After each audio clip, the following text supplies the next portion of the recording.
حسین کی ماں زہرا، ہے حسین کی ماں زہرا، ہے حسین کی ماں زہرا، ہے حسین کی ماں زہرا۔ جب آ کے حرم باغ فدق میں رہے شب کو، جب آ کے حرم باغ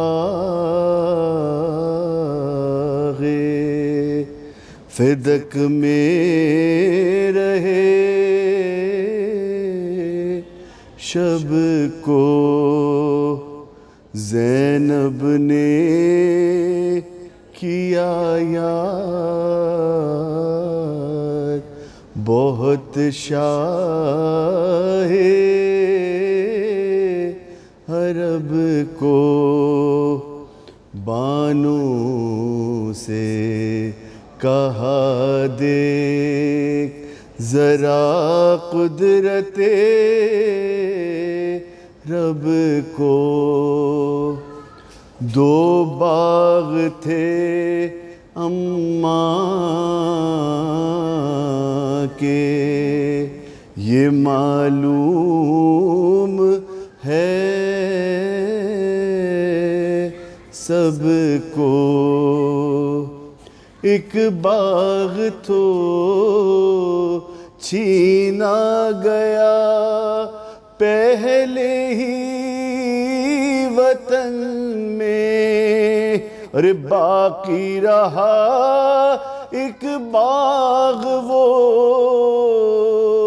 کاٹا گیا رن میں، ایک باغ تو چھینا گیا پہلے ہی وطن میں، اور باقی رہا ایک باغ وہ کاٹا گیا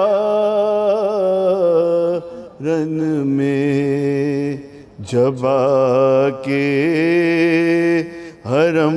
باغ۔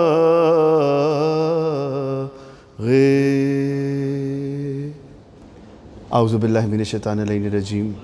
بسم اللہ الرحمن الرحیم۔ تمام تعریف خدائے برتر کے لیے، درود و سلام محمد و آل محمد کے لیے۔ ناظرین اکرام، میں آپ کا میزبان خاور رضا نقوی قائم ٹی وی کی خصوصی نشریات ایام فاطمیہ آپ کی خدمت میں لے کر حاضر ہوا ہوں۔ ناظرین، ہم پچھلے ایپیسوڈ میں ہم مسلسل بی بی کے ہی موضوع پہ ہم نے بات کی، اور ہم آج بھی اس موضوع کو تھوڑا آگے لے کر چلتے ہیں اور ہم مزید اس پر گفتگو کریں گے۔ ہمارے ساتھ مولانا اعجاز احمد محسنی صاحب موجود ہیں اور انشاءاللہ ان سے ہم مختلف سوالات کریں گے۔ آگے چلتے ہیں قبلہ کی طرف اور ان سے آج کے اس پروگرام کا آغاز کرتے ہیں۔ حضور السلام علیکم، بہت آپ کا شکریہ کہ آج آپ ہمیں پھر اس مقام پہ جب کہ ہم کربلا مولا میں موجود ہیں، اور یہ خاص ایام فاطمیہ کے پروگرام ہیں جو ناظرین کو ہم آپ تک پہنچا رہے ہیں، اور بہت خصوصی ٹائم ہمیں دے رہے ہیں، کیونکہ جب کربلا میں ہم آتے ہیں تو یہاں زیارتوں کا ایک سلسلہ ہوتا ہے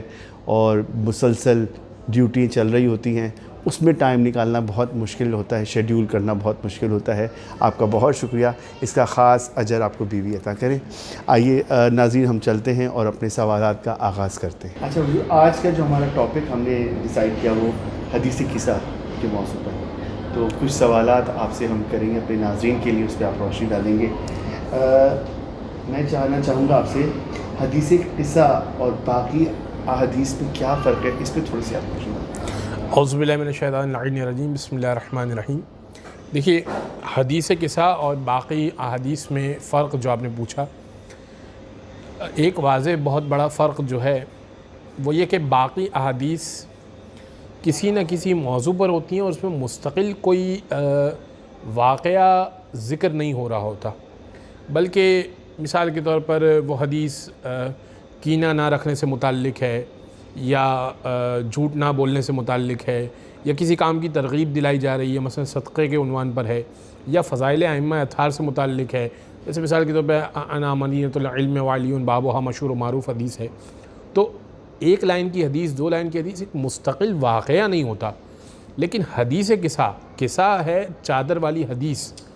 تو چادر والی حدیث اس میں پورا ذکر ہی بی بی فاطمہ کی چادر کا ہے. تو منفرد حدیث اس اعتبار سے ہے کہ ایک پورا واقعہ ہے اور ایک عنوان پر واقعہ ہے، اور وہ حدیث ہے، فقط واقعہ کوئی کوٹ نہیں کر رہا بلکہ یہ حدیث بی فاطمہ سے منقول ہے، لہٰذا اس کی اہمیت بہت ہے. سبحان اللہ سبحان اللہ. اچھا ہم جو اپنی مجالس کا سلسلہ ہے جس میں ہم جسے گھروں پہ مجالس رکھتے ہیں، تو اس میں حدیث قصہ کا ہی کیوں ہم منتخب کرتے ہیں، حدیث قصہ ہم پڑھیں اور اس کی تلاوت کریں، اس سے ہی کیوں شروع کرتے ہیں، کیا وجہ ہے؟ دیکھیں، ابتدا جب مجلس کی ہوتی ہے تو حدیث قصہ سے اس وجہ سے بھی ہوتی ہے کہ حدیث قصہ میں کوئی بھی ایسا اہل بیت کا فرد نہیں ہے کہ جس کا تذکرہ نہ ہو. یعنی اہل بیت کا آغاز میں جب ہم نے سوزخوانی بھی کرنی ہے، اس سے بھی پہلے ہم نے جب حدیث قصہ پڑھ لی اور کر لی،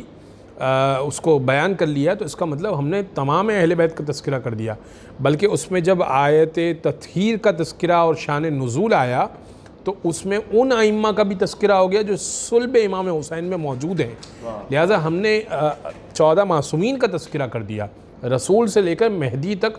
ہر ایک کا تذکرہ کر دیا. جب ہم نے تذکرہ کر دیا تو ایسا تو ممکن نہیں ہے کہ ہم اہل بیت کا تذکرہ کریں اور وہ نہ آئیں، تو ہم نے سب کو بلا لیا اور اب مجلس کا آغاز کر دیا. اچھا، اور ایک بات اور اس میں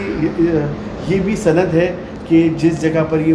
پڑھی جائے گی اس کو ملائکہ چاروں طرف سے گھیریں گے، ایسے ہی؟ جی بالکل ایسا ہی ہے کہ رسول خدا نے فرمایا، رسول نے اس حدیث کے آخر میں یہی فرمایا ہے کہ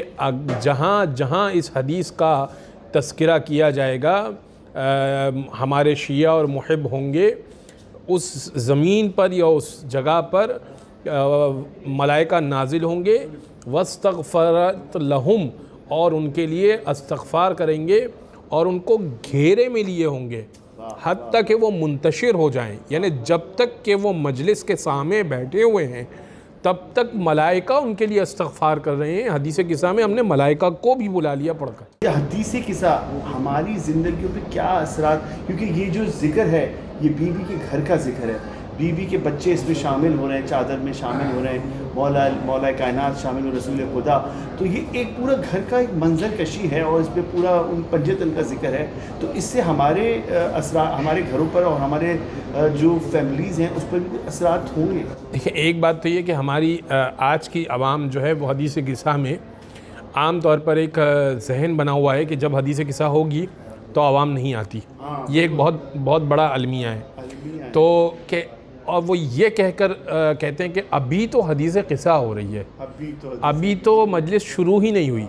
در حقیقت حدیث قصہ سے ہی مجلس شروع ہو گئی ہے. یعنی جس جگہ پر حدیث قصہ ہو گئی مجلس ہو گئی پوری. اب جب ہم نے حدیث قصہ پڑھی تو اب اول تو ہمارا نوجوان آتا نہیں ہے. اگر ہماری عوام آئے اور انہیں یہ پتہ ہو کہ کیا ذکر ہو رہا ہے تو اس میں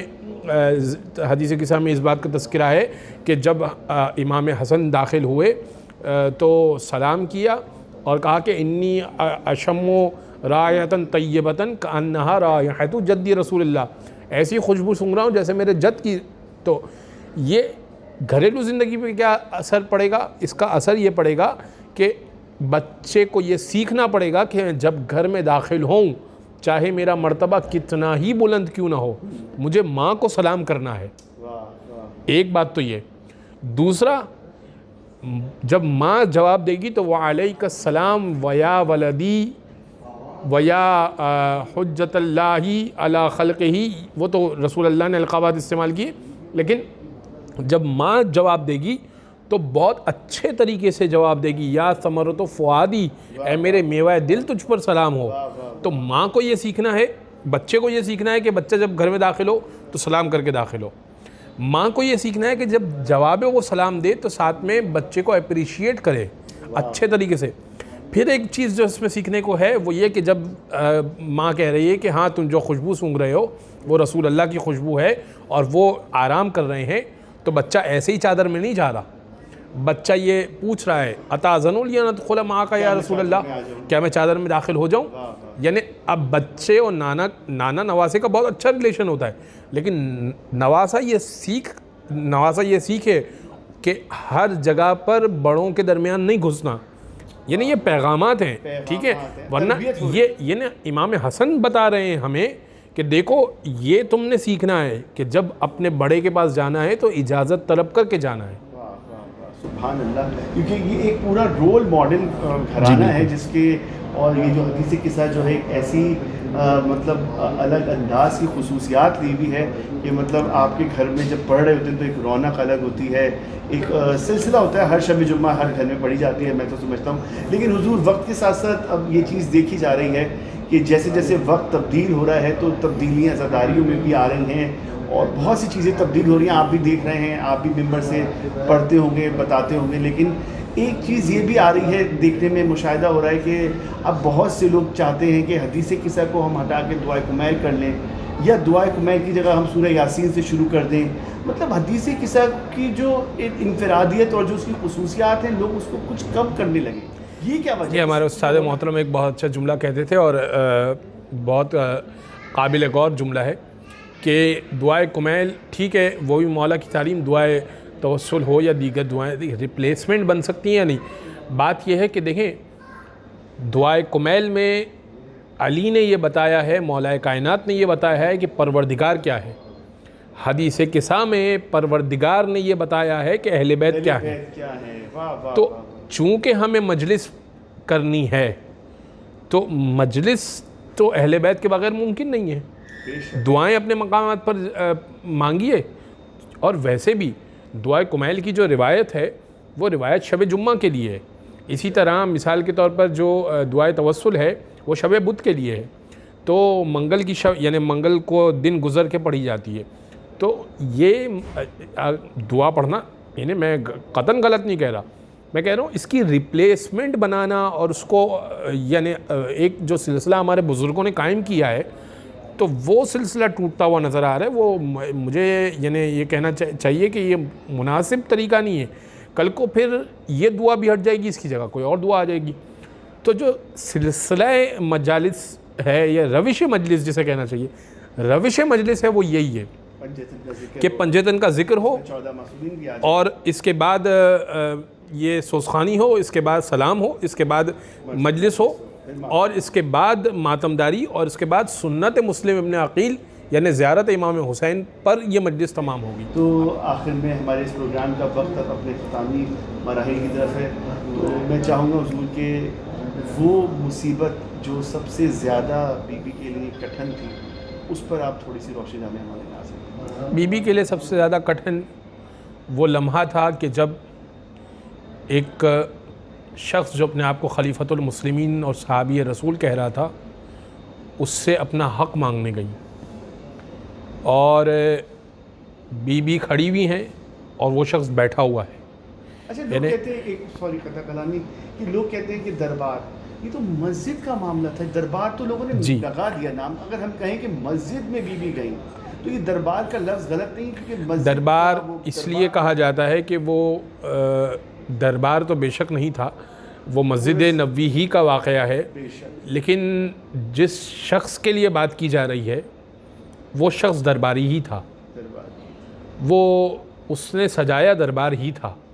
مسجد میں اس نے دربار سجایا تھا، بس اس لیے یوں محاورتاً کہا جاتا ہے کہ بی بی دربار گئیں، ورنہ مسجد کے تقدس میں ایسا کہیں نہیں ہے کہ گھر خدا کا ہو، اہل بیت کسی سے اپنا حق مانگیں اور وہ منع کر دیا جائے، یا کہا جائے کہ تم گواہ لے کر آ جاؤ، یا کہا جائے کہ یا سند کو پھاڑ دیا جائے۔ تو علامہ مجلسی نے لکھا کہ جو دروازہ بی بی فاطمہ کا مسجد میں کھلتا تھا، پروردگار آپ کو بھی مجھے بھی اور سننے والوں کو تمام کو وہ در دیکھنا نصیب کرے جو متصل ہے مسجد نبوی سے بھی فاطمہ کا دروازہ، تو وہ اور منبر میں کچھ زیادہ فاصلہ نہیں ہے، کچھ 17 قدم 18 قدم کا فاصلہ ہے۔ 17 مرتبہ بی بی فاطمہ گریں، 17 مرتبہ اٹھیں اور فضہ سے کہا فضہ مجھے سنبھالا دو۔ دیکھیے یاد رکھیے فاطمہ جس سے ناراض ہو، سیدہ جس سے ناراض ہوں، اس سے عالم ناراض ہے، پروردگار ناراض ہے. لہٰذا وہ شخص قابل معافی ہی نہیں ہے کہ جس سے بیوی فاطمہ ناراض ہو گئے. اپنے بازو حسین کو